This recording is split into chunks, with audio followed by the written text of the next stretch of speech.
আল্লাহ পাক রব্বুল আলামিনের শাহীদের বারে বান্দা যখন দোয়া করে, পবিত্র কোরআন মাজিদে আল্লাহ পাক রব্বুল আলামিন বলেন, ওয়াইদা সালাকা ইবাদি আন্নি ফাইন্নি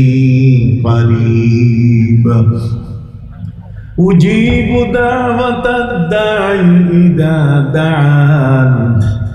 فليستجيبوا لي وليؤمنوا بي لعلهم يرشدون। মহান গ্রন্থ আল কোরআনের মধ্যে আল্লাহ পাক রব্বুল আলামিন বলেন, এই পৃথিবীতে কোনো মানুষ যদি তার জীবনের পরিবর্তন করতে চায়, আমি আল্লাহর কাছে সে যদি প্রার্থনা করে, প্রার্থনার হাত দুখানা যখন আমার কাছে সে তুলবে, তার এই দুইখানা হাতের দাম এত বেশি